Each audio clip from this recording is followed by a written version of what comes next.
Olá pessoal, boa tarde. Eu sou Gilberto Bacado, ninguém conhece, né? Eu queria inicialmente agradecer o alimento que vocês disseram. Ele será dado para um orfanato de crianças aidéticas chamados Meninos de Deus. Eu pus esse nome nesse orfanato justamente porque eu acho que nós todos somos os meninos de Deus, né? Então, para os meninos de Deus, em nome deles eu agradeço vocês. Eu queria falar para vocês sobre os livros. Cabala Egípcia, ele foi lançado em março do ano passado e até abril desse ano ele vendeu 1.200 volumes e está auxiliando muitas pessoas a se conhecer profundamente. Isso é a coisa mais importante e é o nosso objetivo. Porque nós somente teremos condições de trabalhar com as nossas dificuldades se nos conhecermos profundamente, para saber até onde podemos ir e o que fazer quando chegarmos lá. Esse segundo livro aqui, o Imhotep, está sendo lançado hoje, aqui, oficialmente, no dia 29 de junho, pela editora, que é a editora Isis, no shopping Tatuapé, na livraria Saraiva. Os livros estão à disposição de vocês. Em Imhotep, eu levei 2 anos psicografando esse livro. Esta semana, Imhotep falou para mim o que ele fez comigo. Porque normalmente a psicografia, e tem algumas pessoas aqui que psicografam, a informação vem dentro da mente em forma de palavras. Então, minha querida mãe, meu querido filho, toda a psicografia é assim.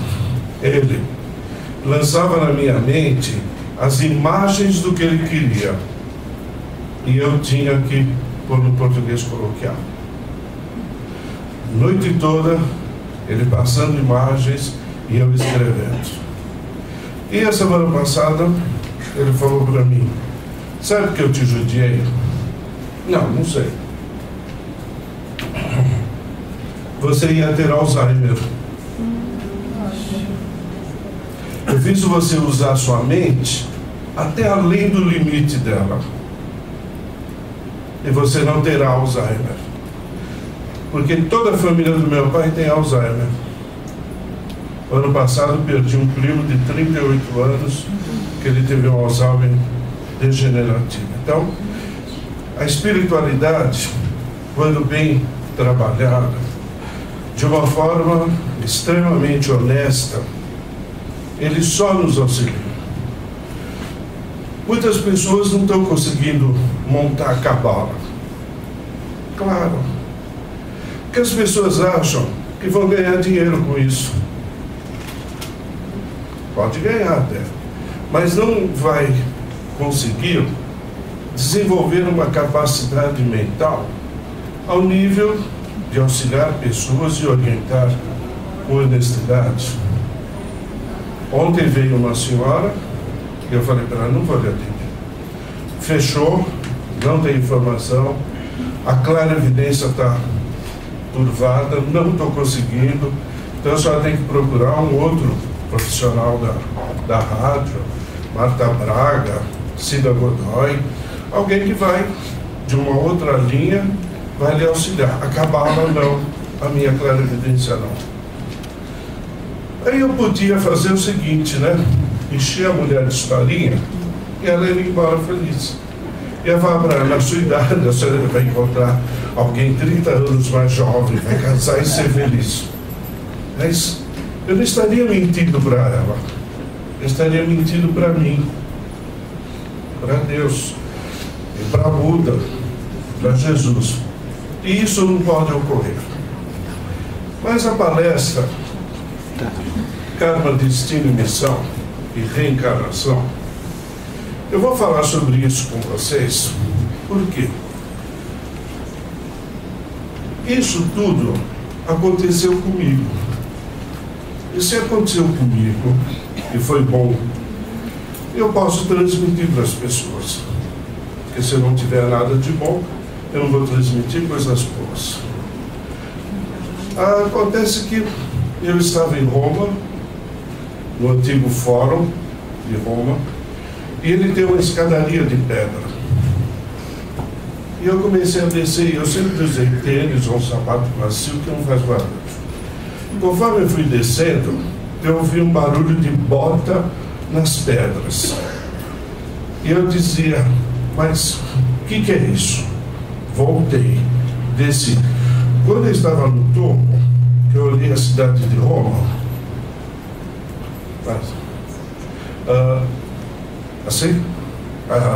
eu olhei a cidade de Roma para lá, aquele tráfego incrível, Coliseu. Eu me senti com uma armadura prateada, uma capa vermelha, e eu segurava assim um elmo, um penacho todo vermelho. Eu disse, mas coisa mais esquisita, né? E continuei descendo. Quando eu estava bem embaixo, veio um nome, Agripa, mas Agripa, e não saía esse nome. E o dia inteiro, eu passeando por Roma, aquelas comidas deliciosas, nós italianos sabemos cozinhar, né? Começou a vir esse nome. Depois veio Marco Agripa. E eu fui pesquisar a vida desse homem. Ele foi o general romano, um dos piores, mais fortes homens de Roma. Ele foi sucedido 20 anos depois por Júlio César, e ele que montou a máquina de guerra romana no ano de 76 a.C. E ele montou a 6ª Legião de Roma, e a legião que foi para a Judéia e crucificou Jesus. Isso para mim foi assim terrível, mas a partir desse momento eu comecei a ver aquele homem numa forma de entidade e se aproximando de mim, e vinha na minha mente fatos da vida dele como romano. E depois, retornando ao Brasil, fui em pesquisas maiores e fiquei fascinado, porque ele teve uma vida fascinante. Mas por que, para mim, o que eu tenho a ver com um homem que morreu há 2000 anos e não tem nada a ver com a minha família, porque minha família é da Toscana, ele era do sul da Itália, tinha nada a ver. E no fim eu descobri que eu me perdi no Império Romano, que ele fez guerras, ele invadiu a Espanha, matou gente, era um general, tinha que mandar matar. Mas, e depois disso vieram muitas encarnações. E eu fui pesquisar cada vez mais, e hoje estou num grupo que tem o filho do Dr. Banerjee, tem o Dr. Anderson, tem o Dr. Ian Stevenson dos Estados Unidos, Dr. Andrews, ele é da Inglaterra, e tem o Dr. Juan Marques, da Universidade de Parapsicologia de Buenos Aires. Para onde eu vou, essa palestra que eu estou dando para vocês, eu darei dia 22, 23 e 24 em Buenos Aires. E eu contei para eles exatamente isso que aparecia em forma de sonhos. E eles começaram a me provar que reencarnação existe e que nós somos frutos de vidas passadas e vidas sucessivas. Aí eu fui buscar mais respostas através da teologia e descobri que Jesus também falou isso. Aí eu fui para o budismo Theravada, da linhagem Kadampa, e Buda também falou isso. Essas encarnações. Por isso a roda das reencarnações. E eu passei a entender a minha vida, a vida da minha família e tudo que se referia a isso.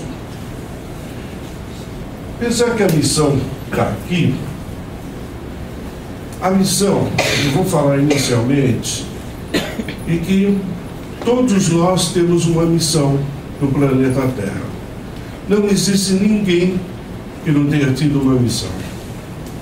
Todos nós temos. E a pessoa disse, tá bom, eu não fiz nada na vida, mas eu tive 3 filhos, tive um filho, e você os encaminhou bem. Era a sua missão. Eu não tive filhos, não casei, e cuidei do meu pai e da minha mãe. Era a sua missão. Então, toda essa missão, ela está diretamente relacionada à reencarnação e ao destino. Consequentemente, isso tem um karma de vidas passadas e de vidas atuais que eles atuam na nossa vida. Então vejam bem vocês, só que a partir do momento em que eu mudo o meu padrão da mente, eu mudo o meu destino, eu melhoro minha missão, não terei uma próxima reencarnação e eliminei meus karmas. Então vejam bem vocês, todos têm karmas. O Papa, Dalai Lama, e tem a missão de ser Papa e de ser um leão. Mas eles também têm o karma. E o karma deles é que fez com que eles reencarnassem, assim como nós também. Lá na Gênese, diz que nós fomos feitos à imagem e semelhança da unidade geradora da vida, que é Deus. Veja bem, nós somos filhos de Deus porque nós somos iguais ao nosso Pai. Então nós somos entidades espirituais. E o que ele fez? Ele colocou dentro de nós, ele criou uma energia chamada Tanha. O Tanha, ele é a nossa consciência pura e genuína. O Tanha, ele é o nosso eu superior, que se aloja dentro da mente, e a mente está dentro do cérebro, exatamente no centro do cérebro. No momento da concepção, a primeira manifestação, quando nós perdemos o rabinho, é exatamente a energia Tanha. Então, por isso que o aborto é plenamente condenado. Porque no momento em que nós perdemos o rabinho, já existe o Tanha como consciência divina, porque nós somos seres divinos. E esse Tanha, ele rege toda a nossa vida. Mas, veja bem,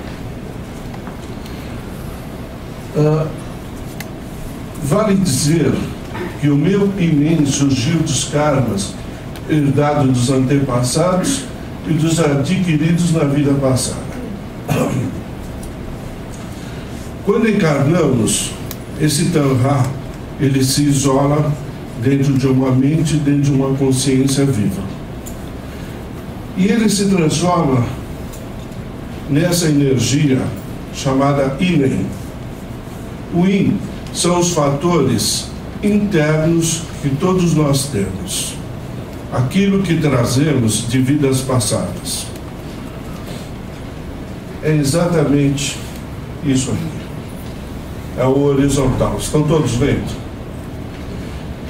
Nós nascemos, já trazemos 3 karmas: o nascimento, as opções da vida e a morte. Isso é verdade, isso é a realidade fundamental que existe dentro de todos nós. Por quê? Segundo o budismo Kadampa, nascer, viver e morrer é sofrimento. Mas eu, quando nasci, de um homem e de uma mulher, cada um de nós tem isso aqui. Isso aqui é o nosso eu superior. Mas eu nasci de um homem e de uma mulher. Então eu herdei os karmas dos meus antepassados através do meu pai e através da minha mãe. Isso todos nós, né? Veja bem, ninguém pode existir sem os seus antepassados.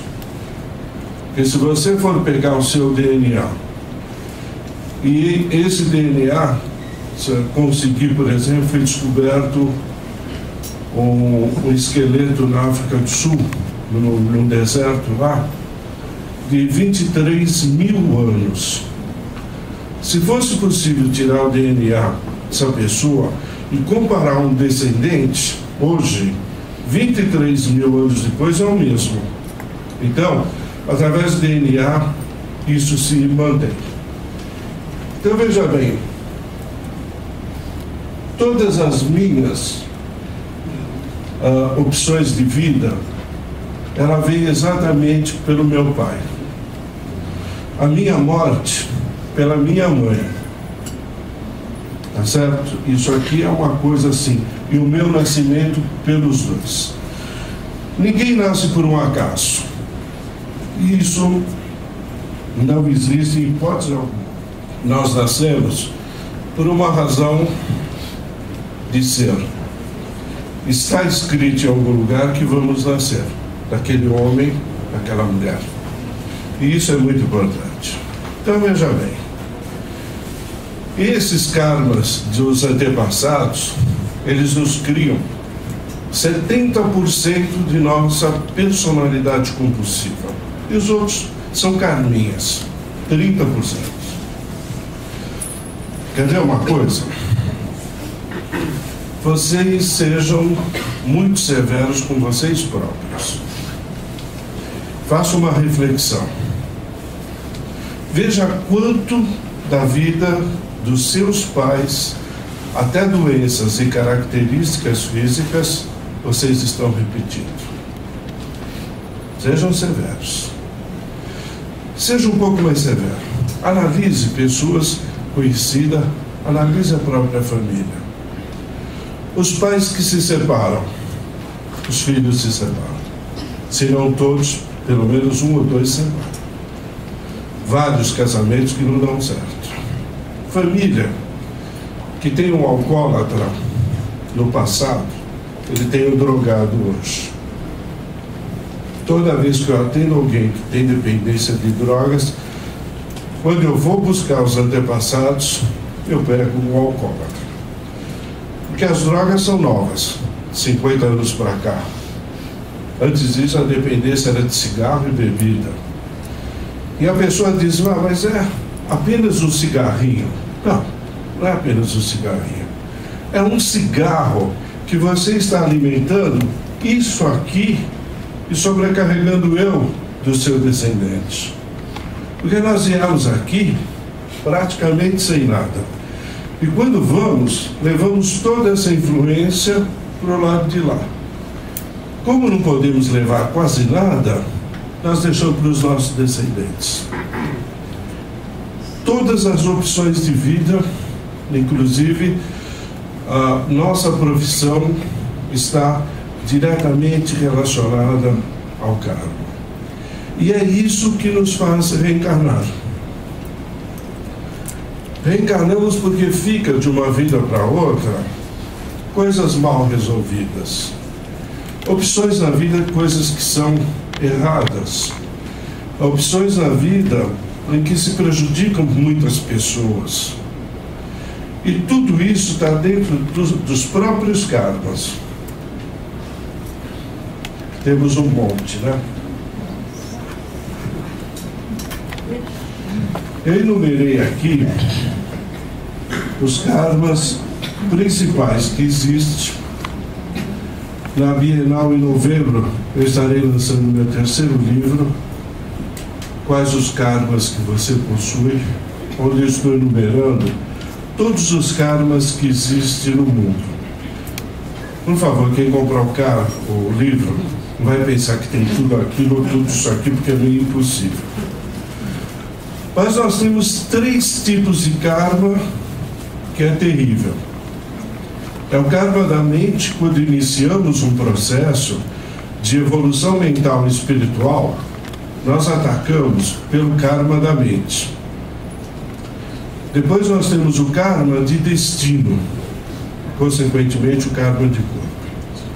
O karma da mente, ele leva pessoas a ser gananciosas, mentirosas, assassinas, que é chamado os karmas grandes e pesados, que no budismo nós chamamos de dom.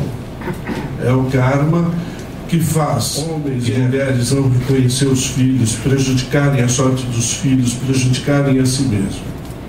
O karma de destino é com quem casamos, de quem nascemos e nossas opções de vida, profissão, inclusive opção sexual. Nesse livro, eu dedico um capítulo inteiro ao sexo, principalmente aos homossexuais, porque vocês concordam que a medicina, a ciência, a psicologia não tem uma teoria, pelo menos mais aceitáveis por causa da inversão sexual. Mas aonde está? Cadê a outra? Cadê ela? Outra, anterior. Outra. Está aqui, ó. No pai. A mulher não tem homossexualismo. O homem transmite o homossexualismo. Então, se a mulher for homossexual e ela se relacionar com um homem que não é homossexual, filho dela provavelmente 90% de chance de não ser, porque é o homem que tem isso. E eu já falei várias vezes, não temos que tratar dos homossexuais, nós temos que tratar dos heterossexuais, porque é o hétero que gera homossexual. E é exatamente isso. E isso está aqui. E nesse livro eu mostro que uma época eu comecei a atender travestis. Eu nunca tinha chegado perto deles. Eu via na rua, Brenda Lee, quando fundou aquela casa de aidéticos, eu e um amigo estivemos lá, dávamos alimento, levávamos remédios, porque foi quando a AIDS estava matando. E nós saímos os dois lá dentro chorando, desesperados, porque víamos jovens morrendo de uma forma humilhante e ninguém podia fazer nada. E disso, e a Brenda Lee era travesti, foi a pessoa que eu mais cheguei perto. E num determinado momento, começou a vir muito travesti. E eu disse, não, tem alguma coisa a mais que leva uma pessoa a estipar o próprio corpo. E eu descobri um cara, todos eles tinham karma de frustração, de conflitos dos familiares, ingratidão, karma que prejudica o potencial de sorte do marido, dos pais, distúrbios de relacionamento, mortes anormais, lesão cerebral e limitação profissional. E aquilo me assustou um pouco, porque eu comecei a anotar, depois que eles saíam, não anotava nome, mas eu anotava assim situações. Eu disse, tem que haver uma resposta para isso e alguém vai me dar essa resposta. E a resposta realmente veio. Eu percebi que 60% deles, os pais tinham problemas de relacionamento e eles não tinham karma do homossexualismo. 20% eles tinham problemas, principalmente com a mãe, e eles usavam o sexo como uma forma de chamar a atenção. E eram estereotipados.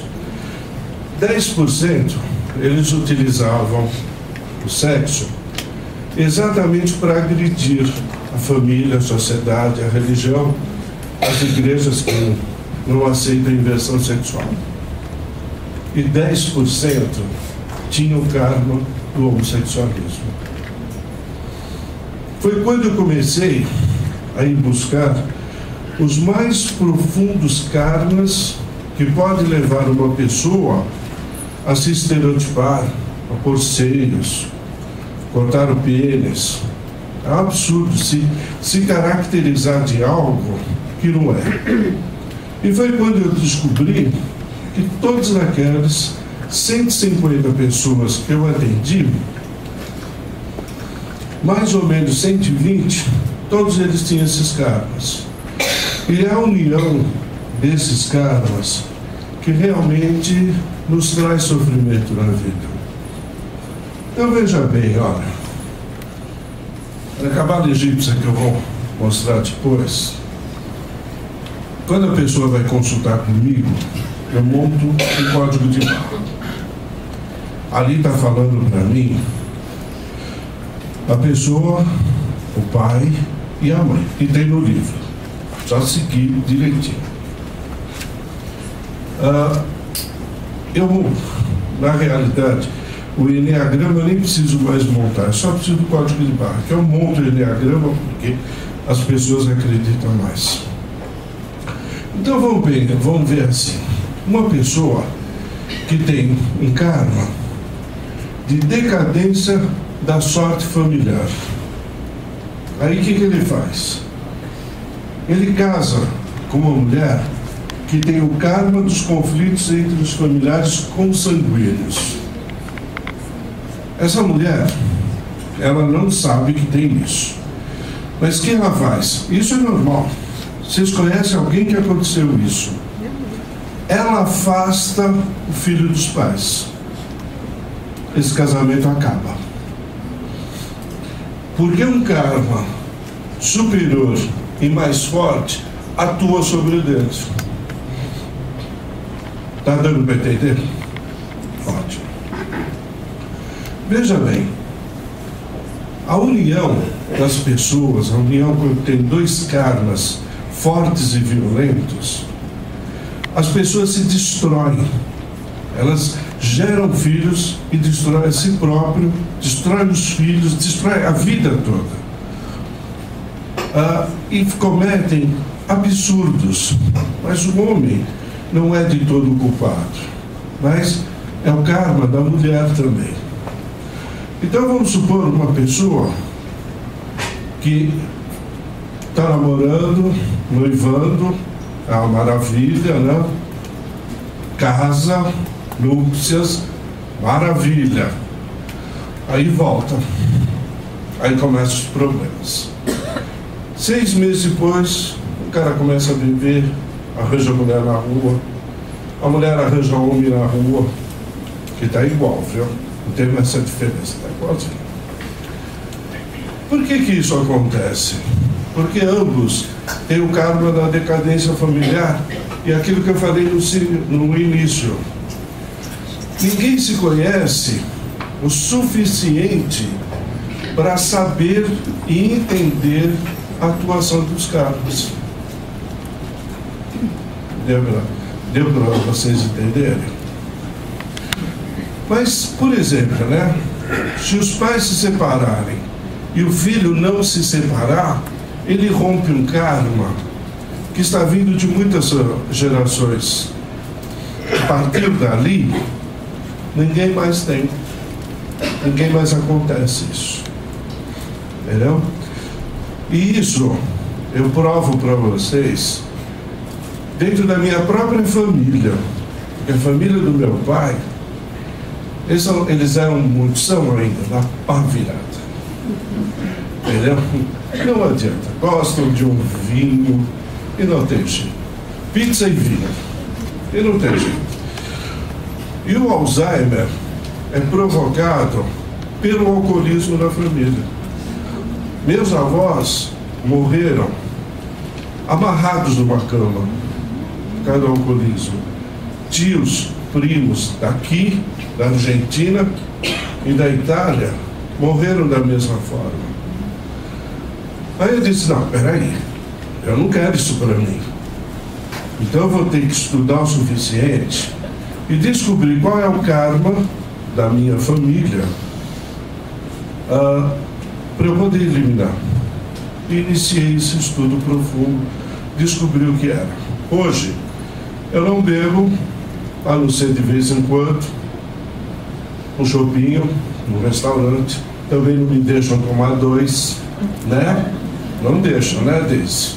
Né? Nunca o segundo, não deixam. Mas entendam bem, meus sobrinhos são os maiores beneficiados. Eles tomam só refrigerante. Eles não têm interesse na bebida, porque eu rompi. Mas não significa que eu vejo um vinho encorpado, generoso, aquela lágrima da uva apaixonada, a uva italiana que é apaixonada, aquela lágrima da paixão, me dá vontade de tomar um vinho. Quando dá essa vontade é que eu seguro. Eu já sei que existe um karma, ele está enfraquecido, mas esse karma só se elimina no dia que eu morrer. Deu para entender? Estou contando isso para vocês, primeiro porque é minha vida, eu posso falar. Segundo, para falar para vocês o seguinte: se descubram profundamente. Façam uma análise do que você é capaz. Pegue uma folha de papel e escreva o que tem de melhor dentro de você. 5, 6. Pega uma outra folha e escreva o que tem de pior. 30, 40. Mas nós somos seres encarnados, nós temos desejos, paixões, ira, raiva, pessoas que não nos compreendem, pessoas que nos criam problema no trabalho, no prédio onde moramos, tudo isso tem. E uma vez, eu perguntei para o meu mestre, lá em Kyoto, no Japão, se eu podia ir para o Japão e ficar em contemplação lá no mosteiro, se eu ia eliminar meus karmas. Eu disse, não. Aqui que você vai fazer? Aqui você não passa raiva. A única coisa que você vai passar é fome, porque nós não damos comida e contamos comida suficiente. Você vai ter uma vida contemplativa. Mas se você ficar numa cidade como São Paulo, você vai ter que conviver com as suas dificuldades e as dificuldades de todas as pessoas. E é exatamente assim que acontece. E nas consultas, é exatamente nisso que eu chego.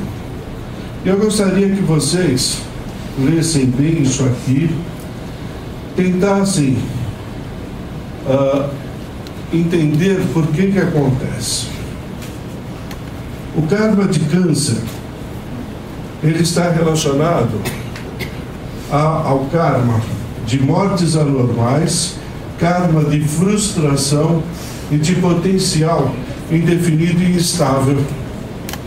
Todas as pessoas que têm isso têm câncer, apesar que hoje em dia, numa consulta, eu não posso falar mais, cuidado porque tem câncer aqui. Até uns 10, 15 anos atrás eu falava, cuidado que você tem um caso de câncer sim, mas o que eu digo, cuidado com o seu estômago, cuidado com o fígado. Tem a possibilidade. Hoje tudo que comemos e bebemos é contaminado.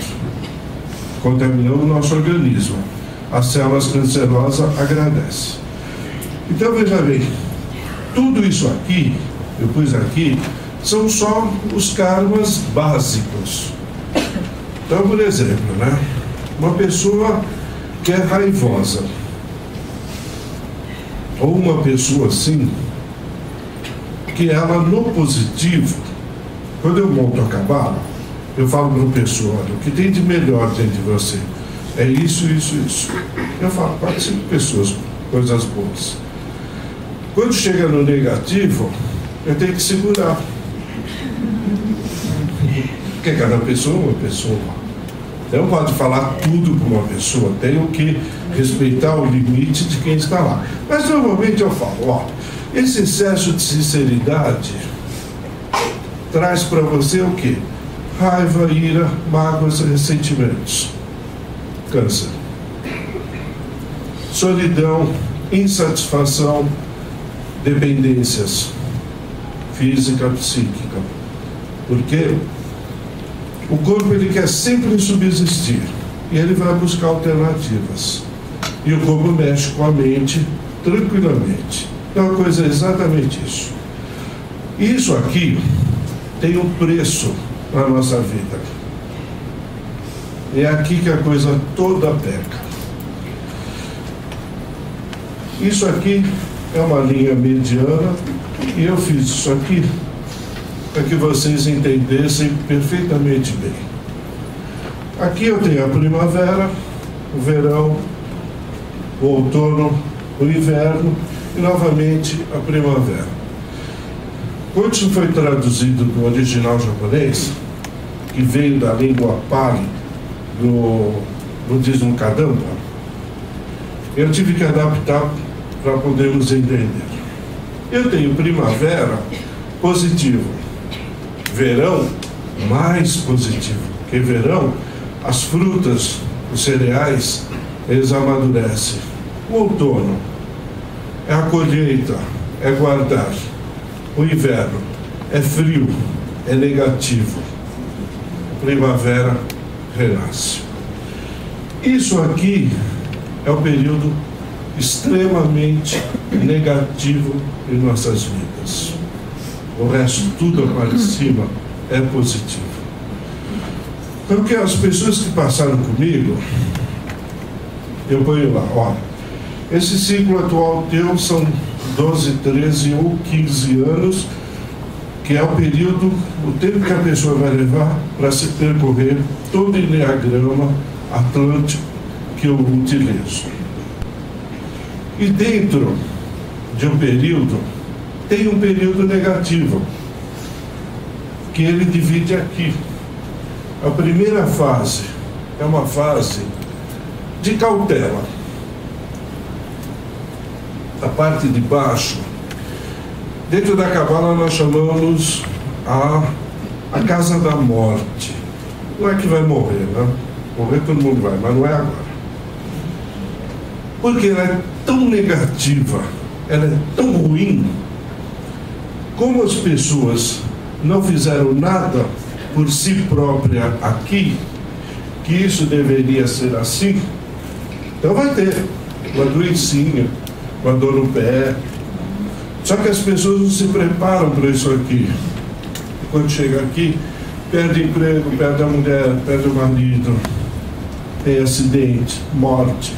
Acontece tudo de ruim. Por quê? Porque esse aqui é um período de movimentação kármica. E esse período de movimentação kármica, ele é muito perigoso. Só para vocês imaginarem, eu ganhei uma cirurgia plástica. Ainda vou fazer, vou ficar bonitinho. E eu, quando montei minha cabala, deu choque anafilático. Eu não fiz, eu estou segurando ela ainda. Só que eu esqueci, fui fazer uma endoscopia. Meu amigo estava comigo. Eu tive uma parada respiratória. O médico que percebeu, porque com tudo aquilo enfiado na boca não dava. Entendeu? Nesse ano aqui, fui internado 2 vezes por causa do coração. Eu recebi um milagre da Virgem de Aparecida. Foi um milagre o que fez. Até a doutora Rosa ficou de virar aqui, não veio. A Rosa está no meio? Não. Mas por que eu consegui tirar um coágulo de meio centímetro a milímetros do ventrículo? Eu estou aqui. Se eu estivesse aqui, a hora que eles desfibrilaram, eu teria tido uma parada cardíaca e não tinha como recuperar. Mas eu tenho toda esta consciência. E isso aqui eu aplico na minha família. E a partir do momento em que eu elimino um karma, eu elimino eu, porque o sacrifício fui eu que fiz. Meus pais, meus avós, mas eles morreram, daí continuam vivendo, estão vivos do lado de lá. Meus filhos, meus netos. Cada vez que você tiver uma atitude egocêntrica e parar, você está enfraquecendo, eliminando o karma. Existe um método de Buda chamado Gumoji Soneho, que é um método assim meio, é uma coisa meio secreta, somente algumas pessoas têm acesso a esse método. O método, ele transforma isso daqui para cá direto. A vida da pessoa é estável e o resto não existe. Mas como é que faz isso, né? Através de práticas, porque conforme vamos tendo práticas e posturas mentais, nós vamos mudando nosso destino, nossos karmas, melhorando nossa missão. Porque se eu não tivesse eliminado o karma, eu não teria condições de estar aqui hoje com vocês. Porque antes de eu sair na minha busca por resposta, eu não falava com ninguém. Eu não queria saber da vida de ninguém, eu queria ficar na minha. Meu whisky, 17 anos. Jogava pôquer, que é jogo de inteligência e malícia, e fumava 4 maços de cigarro por dia. Do jeito que o diabo gosta. Entendeu? Quando eu entendi isso, eu não comprava pacote de cigarro. Eu comprava caixa com 20 pacotes com 20 maços. Tribunal de Justiça, eu tinha uma caixa, em casa eu tinha 2. Morria de medo de ficar sem cigarro. Quando eu entendi, nunca mais eu bebi. Nunca mais eu joguei. E nunca mais eu fumei. Meus colegas no tribunal, nossa, porque eu só fumava bênção, entendeu? Na época que ele comprava de contrabando. Então todo mundo ficou feliz da vida, por quê?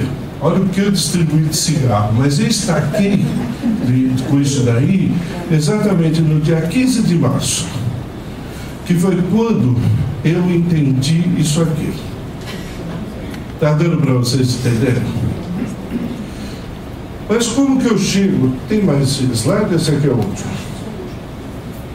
Ah, tá. Veja bem.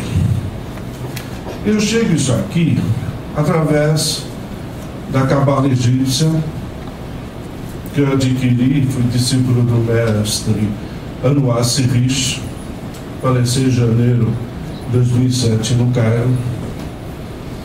E eu fui trabalhar na Embaixada Brasileira no Egito. E fiz amizade com um rapaz alemão. No livro da Cabala eu falo do Helmut. Ele pesquisava religiões da América Latina e tinha morado muito tempo no Rio de Janeiro e trabalhado no consulado alemão. E nós fazíamos exercício. Nós íamos até as pirâmides, e naquela época era aberto, hoje é tudo fechado. Quem conhece lá sabe que não se faz nada sem pagar. Nós íamos até as pirâmides e retornávamos, caminhando. 12 quilômetros todo dia, tipo, na madrugada. E ele falou que estava tendo aula com um mestre que ficava num oásis no Sinai. E esse mestre estava passando para ele uma técnica milenar e que tinha sido a base de toda a quiromancia no mundo e que tinha cerca de 5.800 anos. Eu sempre fui místico, sempre gostei e fiz questão e fui conhecer o mestre, e o mestre me aceitou e eu passei a estudar com ele toda a sexta até a segunda eu ficava nesse deserto. Durante o dia o calor era 50 graus. À noite era 0 graus. E esse homem usava só uma roupinha, assim, aquelas roupas árabes. Comum. Eu não sentia calor, eu não sentia frio. E na região de Sinai, existem uns cachorros, que é o cão de Canaã. Ele é pior que o dog, o pitbull, ele é terrível. E os cachorros ficavam lá com ele. E eu sabia que eram cachorros perigosos. Ele tinha um controle da mente e ele controlava tudo à volta dele. Então, se estava frio, ele aquecia o ambiente dele. Estava quente, ele refrigerava. Com o poder da mente. E ele passou a me ensinar essa técnica e me autorizou a escrever um livro e a transmitir a técnica para as pessoas. Para quê? Para que as pessoas tenham profundo conhecimento de si mesmo. Por isso que pegar o número da estrela e o Deus. Obrigado, Armando. Não sabia que eu só estava aí. A pessoa verá o seu potencial, porque ali tem profissão, tem o que tem de pior, tem o que tem de melhor. E a pessoa, ela tem que trabalhar em cima do que ela tem de pior. Eliminou isso, enfraqueceu. A pessoa está eliminando o quê? O karma. Quando elimina o karma, fica só o positivo. É exatamente aquilo que o Mestre Jesus disse. Salvação. O louvado Buda disse iluminação. As duas palavras são iguais. Tem o mesmo sentido. Ou seja, eliminar os karmas e principalmente romper a roda das encarnações. Porque vocês que estão aqui ouvindo sobre isso, eu acho que o mais novinho de vocês deve ter umas 25 encarnações. Gente, é muito tempo. Deus me deu essa missão de resgatar coisas do passado, trazer para o século 20, 21 e auxiliar a vida das pessoas. Aí a minha missão eu estou cumprindo. Agora, vocês têm que descobrir a missão de vocês. E a Cabala, ela mostra isso.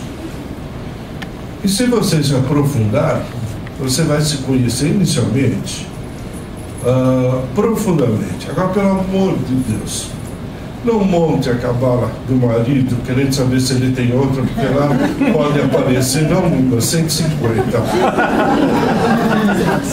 Tá certo? Então a mulher que disse, olha, tem alguém aqui na vida do meu marido. Claro que tem você. Entendeu? Não façam, não montem a cabala pensando que vocês vão ganhar dinheiro com isso.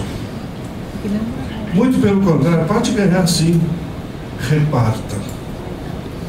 Dê. Quando você transmitir, transmita acima de tudo com muito amor. Porque tem dia que eu não tenho vontade de ficar no escritório. Eu não tenho. Tem dia que eu tenho vontade de pegar meu carro, pegar uma estrada, comer num restaurante de beira de estrada. Eu tenho que ficar lá durante o Vinícius. Entendeu? O dia inteiro. Ou então a Deise, que vai lá toda hora. Elisa. Mas as pessoas entram na minha sala, algumas estão negras. Tem uma coisa negra assim, em cima delas. Aí eu sou obrigado a chamar o povo que trabalha comigo, os meus amigos espirituais. Todos nós temos. Entendeu? Primeiro, para me proteger, limpar o ambiente, limpar a pessoa. E a pessoa, quando chega lá e senta, ela pensa que ela só está conversando comigo. está muito enganado. Alguns sentem. Há pouco tempo, uma senhora virou uma pombagira maravilhosa, que eu aproveitei e fiz uma consulta rápida. Tem umas coisas para mim. A outra virou uma invenção linda, uma invenção jovem, muito bonita. Não dá para consultar porque santo não fala. Mas o que acontece?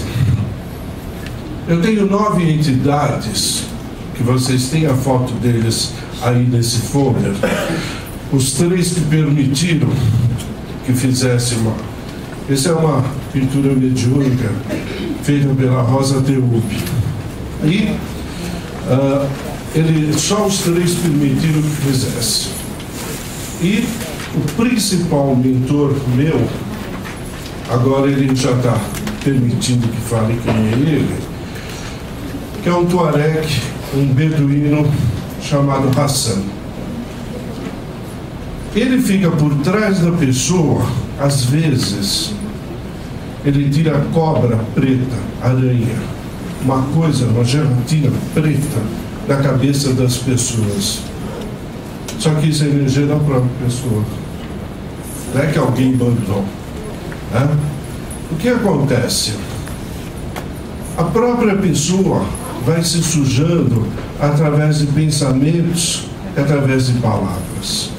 Porque é mais fácil você pegar um vizinho, te enche a paciência e pensar em matá-lo, do que você imaginar nele por amor. Não é? E a Cabala egípcia, ela foi o primeiro oráculo criado no mundo por esse homem que tem na capa, Teute. Ele viveu na primeira dinastia, por volta de 3.820 a.C., tudo isso está no livro. E ele desenvolveu um método, porque o Egito não existia como Estado, como nação. E os povos, as tribos, viviam do pastoreio, de um pouco de agricultura, em todo o vale do Nilo. E eram atacados por bandidos. E um guerreiro, um homem, disse: não, eu vou me defender. Foi Menes. Ele fundou o Estado egípcio. Ele é o primeiro faraó e fundou a primeira dinastia. E Menes, ele começou a ver que cada tribo acreditava num Deus e fazia oferendas e artes mágicas para esse Deus. Então o que ele fez? Ele chamou esse homem, Teute, e Teute ele disse: ó, junta tudo isso, vamos ver o que dá. E surgiu o oráculo egípcio, que está aí a Cabala egípcia. Quando Platão esteve no Egito, ele ficou apaixonado pelo método, porque vocês verão que o método é apaixonante. Ele entra na vida da pessoa. Ele dá a opção sexual da pessoa. Ele percebeu que aquilo tinha um poder. Então o que ele fez? Ele levou 2 sacerdotes de Amon para a Grécia e fundou o oráculo de Delfos. O Egito tinha contato com o Punjab, que hoje é a Caxemira, norte da Índia. E eles levaram esse sincretismo para a Índia. Nasceu o tarô. O príncipe Moisés, ele foi um dos grandes iniciados no templo de Luxor.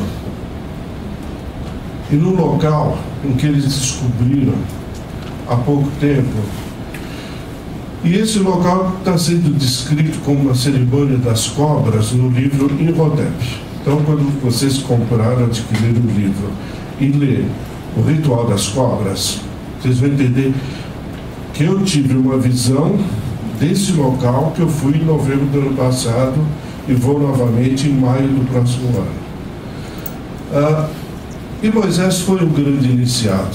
Quando ele saiu do Egito, ele levou o conhecimento. E ele passou para o irmão dele, Arão, e para Josué, que passaram somente para a casta sacerdotal, que era a casta dos essênios. E dali, quando em 72 depois de Cristo teve um levante em Jerusalém, e o imperador Tito, que foi o homem que construiu o Coliseu, ele disse: vai lá e acaba com os judeus, né? Já deram problema demais. E eles destruíram Jerusalém, o Templo de Salomão, que hoje só tem o Muro das Lamentações, que eram os alicerces do templo. E pegaram todos os judeus e os cristãos e levaram para a Europa como escravos. E ali então houve todo aquele início do cristianismo, aquela coisa dos leões como é cristão, e o próprio judaísmo. Mas a Cabala, propriamente dita, ela ainda não existia. O que existia era um oráculo judeu que vinha do egípcio. No século XI, por imposição da família Valois, da França, que eles deviam muito dinheiro para os judeus, eles exigiram que os sacerdotes judeus tinham que ser diferentes dos sacerdotes cristãos. Então faz um rabicho. Então tem que usar o rabicho. Por isso chamou rabino, né? E esse rabino eles pegaram e puseram o nome de Cabalá. Cabala. A partir daí, isso sofreu severas alterações no seu sentido original. Veja bem, o livro pode ser que não esteja tão original, mas meu mestre, ele nunca saiu do Cairo e ele era de uma aldeia na Núbia, além da Quinta Catarata. Ou seja, ele estava uns 8.000 quilômetros do Cairo. Ele foi para o Cairo para estudar e nunca saiu de lá. Se reservou num oásis a 600 quilômetros do Cairo. E de lá só saiu para morrer. Ele falava 28 idiomas. E eu levava para ele revistas de Portugal, livros em português, e ele aprendeu português sozinho, lendo os livros. Então, veja bem, eu mantive exatamente a veracidade das informações como foi passado pelo meu mestre, misturando espanhol com português, um pouco de árabe, um pouco de inglês, mas ele conseguiu transmitir para mim e para os 8 discípulos, somos em 9 no mundo, o conhecimento da Cabala egípcia. Tudo bem? Alguém tem alguma pergunta? Antes que eu pegue alguém para judiar? Eu adoro judiar. Eu gosto de judiar de outro, porque eu me habito. Alguma pergunta? Eu gostaria de fazer uma pergunta. O senhor diz aqui, através de práticas e posturas mentais, né? Por exemplo, se eu estou com um problema na minha vida que está assim, sempre se repetindo, aí eu decido, por exemplo, ir numa igreja, fazer uma novena do santo que eu gosto, para Jesus, para Nossa Senhora. Isso ajuda a quebrar este karma, de repente, dos meus antepassados, ou que eu mesma criei, as minhas orações, ou uma novena, aquilo que eu acredito. Ajuda? Ajuda. Ela está perguntando que eu disse mudar, ter posturas e mudar o pensamento, mudar a conduta, e se isso resolve através de orações. Então, cadê o Vinícius?